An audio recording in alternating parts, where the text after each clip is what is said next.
سب سے پہلے سورہ اخلاص کی وجہ تسمیہ، یعنی اس کو سورہ اخلاص کیوں کہا جاتا ہے۔ اخلاص کے عربی میں دو معنی آتے ہیں، ایک تو خلوص، ہم کہتے ہیں نا خلوص دل سے یہ کام کیا، نیت درستی اس کی، اور ایک ہوتا ہے خلاص، تمہارا کام کیا ہو گیا ہے، یعنی بلکہ اس کو اور زیادہ واضح اس کو خلاصی مل گئی ہے، جیل سے خلاصی مل گئی کہتے ہیں نا۔ تو بعض علماء کہتے ہیں اس کو اخلاص اس لیے کہا گیا ہے کہ اس میں خالص توحید کا تذکرہ ہے سورہ اخلاص میں، جیسے قل هو اللہ احد اللہ الصمد لم یلد ولم یولد، اللہ کی توحید بیان کی، اللہ جیسا کوئی بھی نہیں ہے، تو خالص توحید کی وجہ سے اسے کیا کہا گیا، اخلاص۔ اور بعض علماء کہتے ہیں کہ اس کو اس لیے اخلاص کہا جاتا ہے لأنها تخلص العبد عن الشرک او النار، یہ نجات دلاتی ہے انسان کو شرک سے، جیسے جیل سے خلاصی سے ہے نا، خلاصی والا معنی، اخلاص کا معنی نجات دلانے والی، شرک سے نجات دلاتی ہے، اور بعض نے کہا کہ نجات دلاتی ہے جہنم کی آگ سے، کیونکہ اس کے مفہوم پر آپ عمل کریں گے تو جہنم کی آگ سے حفاظت ہوگی۔ تو تین وجہ بیان ہو گئی، ایک تو یہ کہ اس میں خالص توحید ہے اس لیے اسے سورہ اخلاص کہا جاتا ہے، دوسری وجہ یہ کہ یہ نجات دلاتی ہے، خلاصی دلاتی ہے شرک سے، تیسری وجہ یہ کہ یہ جہنم کی آگ سے نجات دلاتی ہے، اس لیے اس کو سورہ اخلاص کہا جاتا ہے۔ حدیث میں اس کے بہت فضائل وارد ہوئے ہیں، حضرت ابو سعید خدری رضی اللہ تعالیٰ عنہ سے روایت ہے، یہ سب چیزیں آپ کو لکھنے کی ضرورت نہیں ہے، یہ آپ کو ریٹن مل جائیں گی، ٹھیک ہے نا، جو میں بتا رہا ہوں سورہ اخلاص کے بارے میں یہ سب تحریری شکل میں آپ کے پاس آپ کو ای میل کر دیا جائے گا۔ حضرت ابو سعید خدری رضی اللہ تعالیٰ عنہ سے روایت ہے کہ رسول اللہ صلی اللہ علیہ وسلم نے صحابہ کرام سے فرمایا کہ کیا تم میں سے کوئی شخص اس کی طاقت نہیں رکھتا کہ رات کو 1/3 قرآن کی تلاوت کر کے سو جائے؟ صحابہ نے فرمایا نطیق ذلک، کیا ہم اس کی طاقت رکھتے ہیں کہ یہ تو ممکن نہیں ہے، بہت مشکل ہے۔ تو آپ نے فرمایا کیا تم سورہ اخلاص نہیں پڑھ کے سو سکتے؟ اس لیے کہ فإنها تعدل ثلث القرآن، یہ 1/3 قرآن کے برابر ہے۔ ایک اور حدیث میں حضرت ابو ہریرہ رضی اللہ تعالی عنہ سے مروی ہے کہ ایک مرتبہ رسول اللہ صلی اللہ علیہ وسلم نے صحابہ کرام سے فرمایا تم سب جمع ہو جاؤ، میں 1/3 قرآن کی تم پہ تلاوت کروں گا۔ صحابہ کرام جمع ہو گئے بہت سارے، نبی صلی اللہ علیہ وسلم تشریف لائے اور قل هو اللہ احد پڑھ کے چلے گئے۔ ایک صحابی نے عرض کیا، آپس میں بات چیت کی کہ بھائی اللہ کے نبی نے تو ہم سے کیا فرمایا تھا، 1/3 قرآن، اور میں یہ سمجھتا ہوں کہ یہ اللہ نے آسمان سے کوئی خبر دی تھی کہ نبی 1/3 قرآن پڑھیں گے، نبی نے اپنی طرف سے یہ کام نہیں کیا ہوگا، لیکن ہم پر تو 1/3 قرآن نہیں پڑھا۔ تو آپ صلی اللہ علیہ وسلم تشریف لائے اور فرمایا کہ سورہ اخلاص جو میں نے پڑھی ہے یہ 1/3 قرآن ہے، اتنی بڑی فضیلت ہے اس کی۔ اب علماء نے اس کے مطلب بیان کیے کہ 1/3 قرآن ہونے کا مطلب کیا ہے۔ دیکھنے میں تو 1/3 قرآن نہیں ہے نا، لیکن 1/3 قرآن کا مطلب کیا ہے؟ تو اس کے دو مطلب بیان کیے گئے ہیں، اس لیے علماء کہتے ہیں جس نے 3 مرتبہ قل هو اللہ احد پڑھ لی اسے 1 قرآن کی تلاوت کا ثواب ملتا ہے، سمجھ رہے ہیں؟ جس شخص نے 3 مرتبہ قل هو اللہ احد پڑھی اسے 1 قرآن کی تلاوت کا ثواب۔ اب اس پر اشکال ہوتا ہے کہ 3 مرتبہ قل هو اللہ پڑھ کے جب 1 قرآن کی تلاوت کا ثواب مل رہا ہے تو الحمد سے لے کے والناس تک قرآن مجید پڑھنے کا فائدہ پھر کیا ہے؟ سوال ہی سمجھ میں نہیں آ رہا، جواب کہاں سے سمجھ میں آئے گا؟ جس قوم کی سمجھ میں سوال ہی نہیں آئے اس قوم کی سمجھ میں آ گیا سوال؟ آپ کی نہیں آیا؟ بھائی جب 3 دفعہ قل هو اللہ پڑھنے سے 1 قرآن کا، کیونکہ 1/3 ہے نا، 1/3 ہے، تو 3 دفعہ پڑھ لیں گے تو 1 قرآن ہو جائے گی، تو پھر الحمد سے لے کے والناس تک پڑھنے کی کیا ضرورت؟ شکر ہے سمجھ میں آ گیا، اچھا آواز کی وجہ سے نہیں آیا تھا۔ تو اس کی بہت ساری وجوہات یعنی جواب دیے گئے، لیکن اس کا سب سے بہترین جواب وہ ہے جو علامہ ابن تیمیہ رحمہ اللہ تعالی نے دیا ہے۔ وہ جواب یہ ہے کہ ہر چیز کا اللہ نے اپنے علم میں ایک ثواب رکھا ہے، وہ قیامت کے دن ملے گا، اس کی کوئی مخصوص وزن ہوگا، کوانٹٹی ہوگی، اس کی مقدار ہوگی، یہ تو اس شے کا ثواب ہے. تو اللہ نے اپنے علم میں پورے قرآن کی تلاوت کا بھی ایک ثواب رکھا ہوا ہے. وہ 3 دفعہ قل ہو اللہ پڑھنے سے بھی حاصل ہو جاتا ہے، جو اللہ نے پورے قرآن کی تلاوت کا ایک مخصوص ثواب رکھا ہے. لیکن جب آپ پورے قرآن کی تلاوت شروع کرتے ہیں الحمد سے، تو ہمیں پورے قرآن کی تلاوت کے ساتھ ساتھ کچھ اضافی ثواب بھی مل رہے ہوتے ہیں. مثال کے طور پر جب ہم قرآن کی تلاوت کریں گے اس میں سورہ فاتحہ بھی آئے گی، اس کے کچھ اضافی فضائل ہیں اس سورت کی تلاوت. سورہ بقرہ بھی آئے گی، سورہ بقرہ کے کچھ الگ سے اضافی فضائل ہیں جو اس کی تلاوت کے بارے میں وارد ہوئے. سورہ آل عمران بھی آئے گی، اس کے الگ فضائل ہیں. پھر قرآن مجید کی جو جنت اور جہنم کی آیتیں آئیں گی آپ کے سامنے، اس سے جو انسان کا دل بنتا ہے، جو واقعات آتے ہیں اس سے جو انسان کو عبرت حاصل ہوتی ہے، یا قرآن کی تلاوت سے اللہ کی جو محبت پیدا ہوتی ہے، یہ ساری اضافی چیزیں ہیں جو پورے قرآن کی تلاوت پہ آپ کو ملیں گی. تو سورہ اخلاص 3 دفعہ پڑھنے سے وہ جو اللہ کے علم میں 1 دفعہ قرآن کی تلاوت کا جو اصل ثواب ہے وہ مل جائے گا. لیکن جو اضافی ہیں، فاتحہ کے اضافی فضائل، سورہ بقرہ کے اضافی فضائل، پھر قرآن پڑھنے سے جو اللہ کی محبت اور قرب اضافی، یہ پورا قرآن پڑھے بغیر نہیں حاصل ہو. سمجھ گئے بات کو؟ یہ سب سے بہترین جواب ہے. اور بعض علماء نے یہ بیان کیا کہ یہ بھی ایک معقول جواب، اچھا جواب سمجھا گیا ہے کہ قرآن مجید میں بنیادی طور پر 3 مضامین بیان کیے گئے ہیں. ایک تو عقیدہ توحید کو بیان کیا گیا ہے، شرک کی نفی.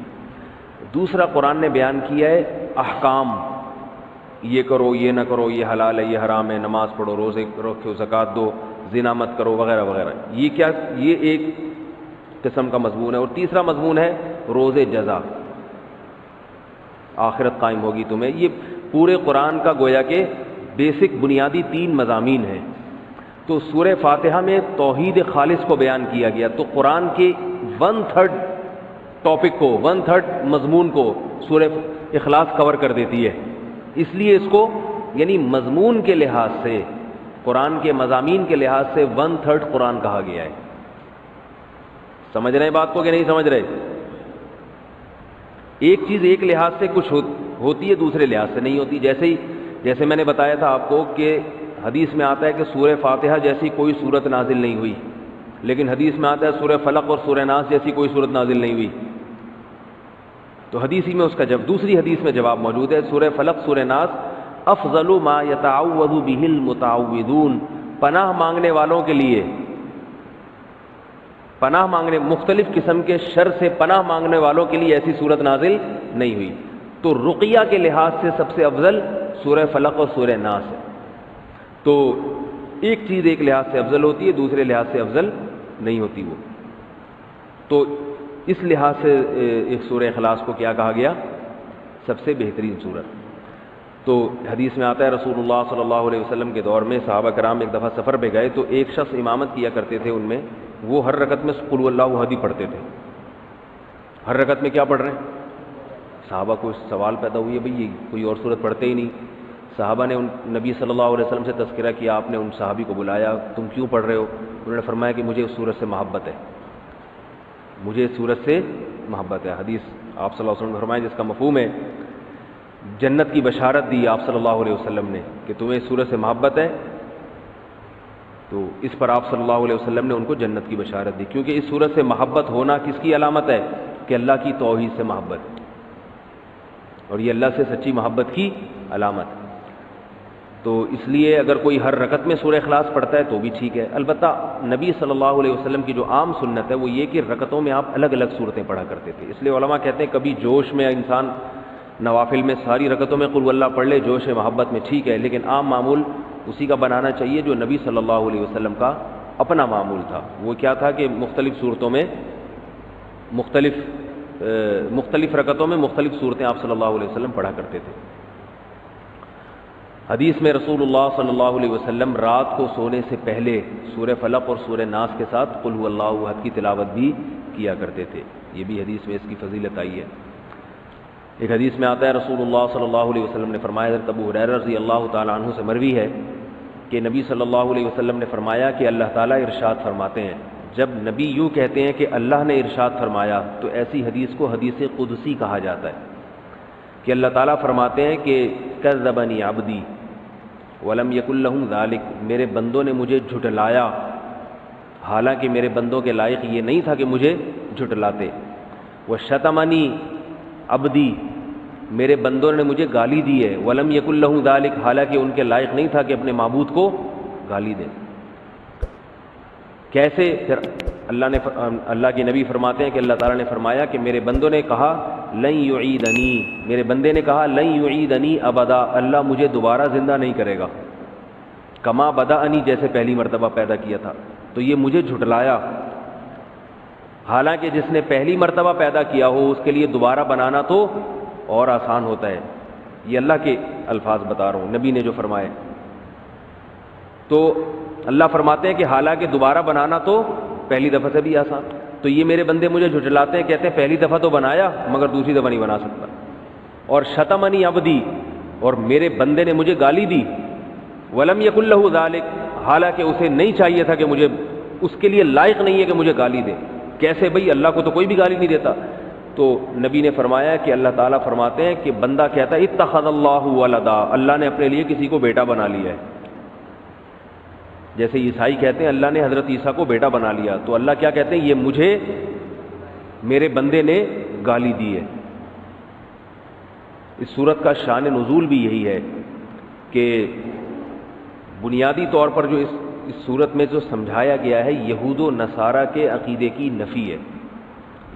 عیسائی کہتے ہیں کہ حضرت عیسیٰ ابن مریم اللہ کے بیٹے ہیں، وہ بڑی لمبی چوڑی بات گھماتے ہیں، کیونکہ حضرت مریم کے اولاد شوہر نہیں تھے، اور تمام پیغمبر جتنے بھی آئے ہیں ان سے پہلے گناہ ہوئے ہیں، تو اللہ نے کہا ایسا پیغمبر بھیجوں گا جس سے گناہ نہ ہو سکتا ہو، تو اللہ ہی نے اپنے کلمے کی شکل میں، اللہ ہی اپنے دوسرے جلوے میں آ گیا۔ عجیب عجیب باتیں کرتے ہیں، کبھی کہتے ہیں حضرت عیسیٰ اللہ کے بیٹے ہیں، کبھی کہتے ہیں اللہ نے ان کو بیٹا بنا لیا ہے، جنا تو نہیں ہے لیکن خود بیٹا بنا لیا اللہ نے ان کو، کبھی کہتے ہیں کہ اللہ حضرت عیسیٰ کے جلوے میں آیا ہے، حضرت عیسیٰ کی ذات میں اللہ نے، کبھی کہتے ہیں حلول کیا ہوا ہے۔ تو مختلف عقیدے ان کے کسی ایک بات پہ ٹکتے نہیں ہیں۔ تو اللہ نے ان تمام باتوں کی نفی کر دی کہ نہ عیسیٰ ابن مریم اللہ کے بیٹے ہیں، کیونکہ اللہ نے کسی کو جنا نہیں، اور نہ اللہ نے کسی کو اپنا بیٹا بنایا ہے، اور نہ عیسیٰ ابن مریم اللہ جیسے ہیں۔ وہ کہتے ہیں نا تین خدا میں سے ایک عیسیٰ ہیں، تو کوئی اللہ جیسا نہیں ہے، خدا نہیں ہے، سب مخلوق ہیں اللہ تعالیٰ کے۔ تو عیسائیوں کے نظریے کی نفی ہے۔ اس صورت کا شان نزول یہ ہے کہ ایک مرتبہ یہود و نصارہ کا ایک وفد رسول اللہ صلی اللہ علیہ وسلم کے پاس، یہود کا ایک وفد آیا اور رسول اللہ صلی اللہ علیہ وسلم سے کہنے لگا صف لنا ربک، کہ آپ ہم سے ہمارے رب کی اوصاف بیان کریں۔ یہودیوں کا شاید یہ خیال تھا کہ تورات میں تو لکھا ہے کہ اللہ جیسا کوئی بھی نہیں ہے، اگر یہ جھوٹے نبی ہوں گے تو غلط صفات بیان کرنا شروع کر دیں گے، بھئی وہ ایسا ہے وہ اس طرح ہے۔ تو یہودی کہنے لگے کہ آپ بتائیے کہ اللہ تعالیٰ کی جنس کیا ہے، مرد ہے یا عورت ہے، اور کس چیز سے بنایا گیا ہے، کس چیز سے بنایا گیا، من الذهب ام من الفضة ام من النحاس، سونے کا بنا ہوا ہے، چاندی کا بنا ہوا ہے یا پیتل کا بنا ہوا ہے، ہمارا جو رب ہے جس میٹر سے بنا ہے وہ میٹر کون سا ہے۔ تو اس پہ یہ صورت نازل ہوئی، اللہ احد اللہ الصمد، بے نیاز ہے، لم یلد ولم یولد، نہ جنا گیا اور اس کا کوئی ہم پلہ نہیں ہے۔ جب ہم پلہ نہیں ہے، لیس کمثلہ شیء، جب اس جیسا کوئی ہے ہی نہیں ہے تو سونے یا چاندی یا پیتل سے مثال ممکن نہیں ہے، کیونکہ یہ تو مخلوق کی مثالیں ہیں، اللہ مخلوق سے بالکل الگ ہے، ماورا ہے، ہماری عقلوں سے بالا تر ہے، تو اس کے پیتل مثال میں پیش کرنا، سونا مثال میں پیش کرنا یہ ممکن نہیں ہے۔ ایک روایت میں آتا ہے کہ مشرکین نے کہا، مشرکین مکہ جو تھے نا وہ نسب کی بڑی بحث کیا کرتے تھے، نسب کہ اس کا نسب کیا ہے، اس کا نسب کیا ہے، تو انہوں نے کہا کہ اے محمد آپ اللہ تعالیٰ کا نسب بیان کریں کہ اللہ کا نسب کیا ہے۔ تو اس پہ یہ صورت نازل ہوئی، لم یلد ولم یولد، نہ اس نے کسی کو جنا نہ وہ کسی سے جنا گیا، اس کا کوئی نسب نہیں ہے، الاول سب سے پہلے ہے اور سب سے آخر، یعنی ہمیشہ سے ہے اور ہمیشہ رہے گا۔ تو توحید کا مضمون اس میں بیان کیا گیا۔ اللہ تعالی ہمیں سورت کے مضامین پر عمل کی توفیق عطا فرمائے۔ اور جن لوگوں کو زبانی یاد نہیں ہے ان کو تو کم از کم یہ صورت زبانی یاد ہونی چاہیے. ہم تبت یدا